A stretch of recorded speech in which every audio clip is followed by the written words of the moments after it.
Hi hello good morning नमस्ते सगळ्यांना जय भीम। मी आहे सीमा आणि स्वागत आहे तुमच्या सगळ्यांचं माझ्या यूट्यूबच्या चॅनलमध्ये। आता इथे माझी साफसफाई चाललेली आहे आणि साफसफाई करताना मी जवळपास 5 ते 7 टप्पे ह्या क्लिनिंगचे केलेले आहेत। तर किचनची साफसफाई आज करायची आहे। तर म्हटलं की चला किचनची साफसफाई होईपर्यंत इकडे मी एका साईडला मशीनमध्ये पडदे धुवायला टाकते। तर दोन्ही बेडरूमचे मी पडदे आज धुवून घेणार आहे। तर इकडे मी सगळे पडदे काढून घेते। तर हा जो रॉड आहे ना पडद्याचं थोडंसं असं वजन आहे त्याचं। तर आणि हे पडदे देखील वजनदार आहे तर काढताना ना थोडंसं कठीण जातं। पडदे काढले आणि आता आतल्या मशीनमध्ये हे कपडे मी आता धुवायला लावते। 2 मशीन आहेत माझ्याकडे। एक किचनमध्ये आहे जी ऑटोमॅटिक आहे आणि ही सेमी आहे। तर ही जी मशीन आहे ही माझ्या लग्नातली आहे। ती आणखीन खूप उत्तम पद्धतीने चालते। आणि ती जी किचनमध्ये आहे ती माझ्या मोठ्या भावाची आहे। तो मोठा भाऊ आता इथे नसतो आणि त्याचं घर जे आहे ते रेंटवर आहे। मग त्या घरामध्ये सामान उगाचच असं ठेवण्यापेक्षा ती मशीन इकडे मी माझ्याकडे आणली। तर आता ह्या मशीनमध्ये ना पडदे धुते। तर त्याच्यामध्ये एरियल टाकलं आणि पाणी लावलंय भरायला। तर म्हटलं तोपर्यंत जो एरियल आहे तो डिझॉल्व होईल आणि मग त्याच्यामध्ये कपडे टाकेल म्हणजे पडदे टाकेल धुवायला। तोपर्यंत मी दुसऱ्या खिडकीचे देखील पडदे काढून घेतले आणि आता इथे पाणी सफिशियंट आहे एवढं। तर आता इथे एका बाजूला पडदे धुण्याचं काम चालू आहे आणि तोपर्यंत दुसऱ्या बाजूला मी किचन मधली जी किचनच्या ट्रॉल्या आहेत त्या आज मी पूर्णपणे साफ करून घेणार आहेत। पाठीमागच्या म्हणजेच या आधीच्या 2 व्लॉगच्या आधी मी एक किचन कॅबिनेट साफ केलं होतं। तर आता मी जवळपास 4 किचन कॅबिनेट जे आहेत एकाखाली एक ते साफ करणार आहे। आपल्याला असं वाटतं या ट्रॉल्यांमध्ये भरपूर भांडी बसतात बरं का आणि ते पूर्णपणे बंद असल्यामुळे पसारा दिसत नाही। पण एकदा का आपण या किचन ट्रॉल्या साफ करायला काढल्या ना की मग समजतं बापरे एवढी भांडी होती आपल्याकडे। आणि म्हणूनच मी काय केलं भांडे जेवढे लागतील ना तेवढेच काढलेले आहेत वापरायला। आता मला असं वाटतंय हे सगळे भांडे बघून पुन्हा यातली काही भांडी मी काढून ठेवून देते आणि जितकी मला गरजेची आहेत तेवढीच मी वापरणार आहे। तसं बघायला गेलं तर खरंच या भांड्यांचा म्हणजे जी उपयोगात नाहीये त्या भांड्यांचा काही उपयोग नाही। उगाचच घासायला म्हणजे त्रास तर आहेच आणि दुसरी गोष्ट म्हणजे किचन ट्रॉलीमध्ये आणखीन एक्स्ट्राचा पसारा वगैरे होत राहतो। तर इथे मी भरपूर भांडी सगळी काढली किचन ट्रॉल्यांमधली आणि ती आता साफ करून घेते म्हणजे घासून घेते आणि मग नंतर ह्या किचनच्या ट्रॉल्या ज्या आहेत त्या मी नंतर धुवून घेणार आहे घासून धुवून घेणार आहे। तर इकडे मी बऱ्यापैकी भांडी आता घासून झालेली धुवून घेते। तसं बघायला गेलं तर किचन ट्रॉल्यामध्ये जवळपास 80% भांडी ही रोजची रोज घासली आणि धुतली जातात। सगळ्या ट्रॉल्या काढल्यानंतर ह्या किचनच्या ट्रॉल्याच्या आतमध्ये बघा बंद असतात तरी देखील त्याच्या आतमध्ये भरपूर सारा कचरा असा बघा साठलेला आहे दिसतोय तुम्हाला दिसत असेल। तर थोडी जाळी वगैरे आहे तर भिंतीवरून देखील आतून मी झाडू फिरवलाय। इथे ना मला कॅमेरा सेट करता येत नाही कारण की किचन खूप लहान आहे आणि कॅमेरा जरी ठेवला तरी ते व्यवस्थित मला सेट करता येणार नाही आणि ते तुम्हाला दाखवता येणार नाही आणि सेट जरी केलं तरी मला ते क्लीन करता येणार नाही पाहिजे तसं। तर किचन क्लीनिंग करत असताना आजचा हा माझा किचन क्लीनिंगचा तिसरा टप्पा आहे। पहिल्या टप्प्यामध्ये मी कोपऱ्यातले माझ्या पाठीमागचं कॅबिनेट साफ केलं होतं। पूर्णपणे डब्बेच होते ते घासून वगैरे व्यवस्थित क्लीन करून रॅक वगैरे साफ केले आणि त्याच्याखाली पेपर टाकून ते डब्बे व्यवस्थित सेट केलेले आहेत। आणि त्याच्यानंतरच्या व्लॉगमध्ये तुम्ही पाहाल तर हा जो मी कप्पा क्लीन करते त्याच्या डाव्या साईडचा कॅबिनेट मी क्लीन केला होता आणि आता राहिलेले आहेत त्याच्या बाजूचे हे सगळे। तर आज मी ते सगळे साफ करते। इतका कचरा बघा खालून निघालेला आहे। झाडू मारताना थोडाफार कचरा खाली वगैरे उडतो। तर आता सगळं कचरा काढून घेतल्यानंतर हा जो मी क्लीनर तयार केलेला होता तर तो क्लीनर असं सगळीकडून आतून मारलेला आहे आणि ह्या किचनचं जे हे जे कप्पे आहेत त्याच्या आतमध्ये देखील मी स्प्रे केलाय आणि व्यवस्थित आता ओल्या कपड्याने हा जो आतून जो कप्पा आहे तो व्यवस्थित पुसून घेते। धूळ वगैरे आहे आणि त्यामुळे थोडंसं असं जी लादी आहे थोडीशी अशी धूळकट मळकट अशी झालेली आहे तर ह्या स्प्रेने लगेचच निघते। तर आज मी तुम्हाला किचन क्लीनिंग म्हणजे ट्रॉल्यांची डीप क्लीनिंग कशी करायची ते दाखवते। तर इथे ना मी शक्यतो हा क्लीनर वापरते। हा क्लीनर जर नसेल तर तुम्ही लिक्विड सोप थोडंसं पाण्यामध्ये मिक्स करून त्या पाण्याने हे सगळं आतून व्यवस्थित पुसू शकता। आणि हे जे किचन ट्रॉल्या ज्या आहेत आतून देखील अशा पद्धतीने याचे जे कप्पे आहेत फ्रेम आहेत तर हे सगळं व्यवस्थित पुसून घ्यायच्या। तर इथे ना माझ्या पाठीमागे हिटचं जेल आहे कॉक्रोचचं, तर ते देखील मी घेतलेलं आहे. व्यवस्थित आधी मी पुसून घेईल आणि मग हे जे जेल आहे ते कोपऱ्यामध्ये अशा पद्धतीने लावेल. तसं बघायला गेलं तर माझ्या घरामध्ये झुरळ नाहीत, कारण की दर 3 ते 4 महिन्याने किचन ट्रॉल्यांची डीप क्लिनिंग मी अशा पद्धतीने करते. डीप क्लिनिंग करत असताना इथे जे किचन ट्रॉल्या आहेत आणि त्याचे जे चॅनल आहेत ते स्मूथली चालावेत यासाठी मी कुठल्याही प्रकारचं ऑइल वगैरे वापरत नाही. तर ते क्लीन करण्यासाठी एक तर मी आधी ओल्या कपड्याने व्यवस्थित लिक्विड सोपने स्प्रे करून आतून व्यवस्थित क्लीन करते. थोडेफार काही डाग असेल तर ते डायरेक्ट लिक्विड सोप टाकायचं आणि स्क्रबरने व्यवस्थित घासून घ्यायचं. आता मी तेच करते, घासते थोडंसं लिक्विड सोपने आणि क्लीन निघालंय. खालून अशी जे काळी अशी लाईन होती काळपट डाग, तर ते स्वच्छ निघालंय. पुन्हा एकदा कपड्याने व्यवस्थित पुसून घेते. आता ना आतमध्ये पूर्णपणे हात जात नाही, म्हणून मी काय करते, हा ओला कपडा काठीने पूर्णपणे आतमध्ये सरकून ती पुसून घेतेय. तर किचन ट्रॉल्या जर तुम्ही करत असाल ना, तर त्या अशा बाहेर निघणाऱ्या किचन ट्रॉल्या नेहमी करा, कारण की त्या फिक्स असतात ना काही किचन ट्रॉल्या, ते साफ वगैरे करता येत नाही आणि ते गंजण्याची शक्यता असते आणि अशाच किचन ट्रॉल्यांमध्ये झुरळे जास्त होतात. त्यामुळे माझ्या या ज्या किचन ट्रॉल्या आहेत त्या पूर्णपणे बाहेर निघतात. स्टीलचं पूर्णपणे आहे ती मांडणी आणि पूर्णपणे बाहेर निघते. घासून पुसून स्वच्छ करून पुन्हा आपण ते लावू शकतो. व्यवस्थित पुसून घेतल्यानंतर पुन्हा मी हे हीट जेल जे आहे हिटचं कॉक्रोचचं, तर ते व्यवस्थित मी कोपऱ्यामध्ये लावून घेते. जर एखाद दुसरं झुरळ जर झालं असेल किंवा होणार असेल तर हे जेल खाऊन ते मरून जाईल.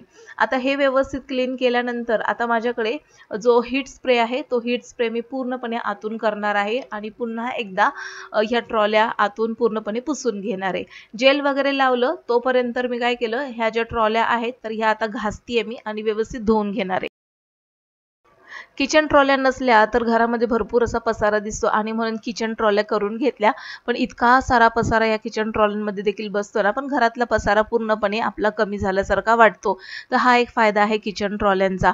पण किचन ट्रॉल्या केल्यानंतर त्याला स्वच्छता ठेवणं देखील तितकंच गरजेचं आहे. ह्या पूर्णपणे प्युअर स्टीलच्या किचन ट्रॉल्या आहेत, त्यामुळे धुतल्या तरी या गंजत वगैरे नाहीत. धुवून त्याला सुकवून घ्यायच्या हवेखाली आणि थोडंसं आपल्याला जर ओलसर वाटत असेल तर पुन्हा एकदा त्याला आपण कोरड्या कपड्यांनी पुसू शकतो.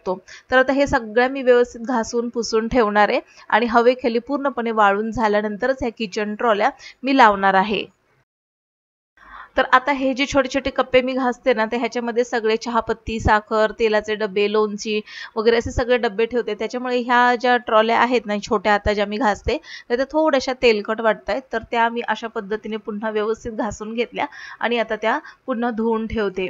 आता इथे ना काल मी ज्यावेळेस शेवटचं कॅबिनेट जेव्हा साफ केलं तेव्हा ना माझा हीट स्प्रे पूर्णपणे संपला होता आणि घरात एक स्प्रे होता, पण मला तो समजत नाहीये, आठवत नाही कुठे ठेवलाय आणि तो मला ऐन वेळेला भेटतच नाही. असं होतं बरेचदा की घाई गडबडीच्या वेळेस आपल्याला जी वस्तू हवी असते ती नेमकी भेटत नाही आणि असंच आज झालं आणि म्हणून मग मी ह्यांना सांगितलं फोन करून की जरा मला हिटचा स्प्रे हवा होता, तर प्लीज मला कोणाकडून तरी आणून द्यायला सांगा. गावी गेलेत ते, पण त्यांनी वॉचमॅनला सांगितलं आणि वॉचमॅनने खरंच मला हेल्प केली, आणून दिला त्याने स्प्रे. आता हे सगळं घासून झाल्यानंतर ह्या सगळ्या ट्रॉल्या ज्या आहेत त्या मी बाहेर ठेवते. आणखीन एक ट्रॉली बाकी आहे साफ करायची आणि ते पूर्णपणे हवेला ठेवणार आहे. आपण गृहिणी ना नेहमी आपण स्मार्ट वर्क करणं गरजेचं आहे.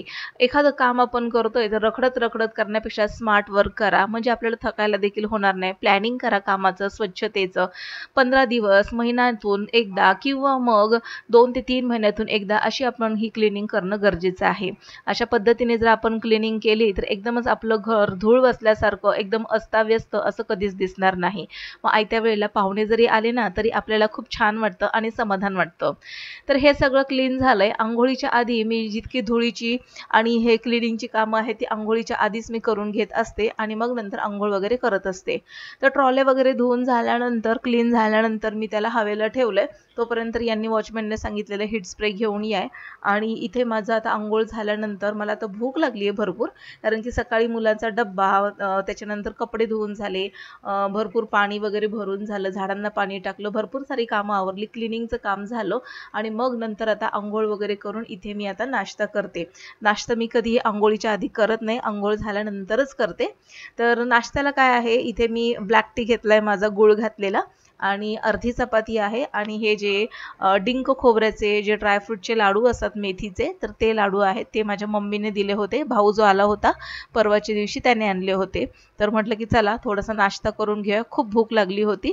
आता भूक लागली आहे, नाश्ता करून घेते आणि त्याच्यानंतर पुन्हा क्लास वगैरे सुरू होईल, तर बघू आणखीन एखाद दोन कामं झाली तर ती देखील उरकून घेते.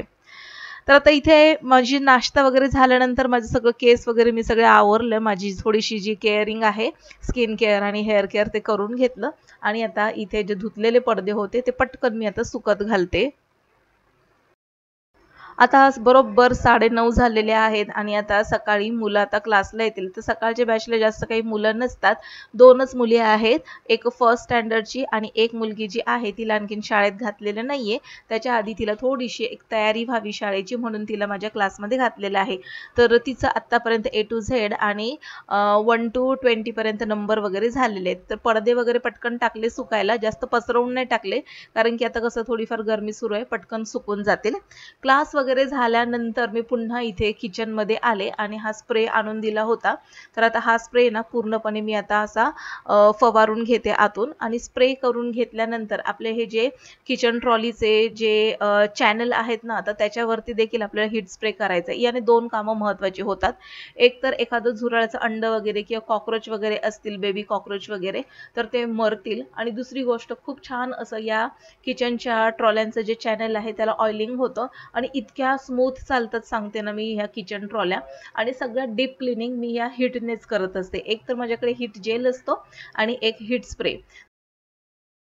आता हा जो हीटचा स्प्रे आहे व्यवस्थित मी या किचनच्या ट्रॉल्यांच्या चॅनलमध्ये करून घेतलेला आहे आणि आतून देखील भिंतीवरती मी बऱ्यापैकी स्प्रे केलेला आहे.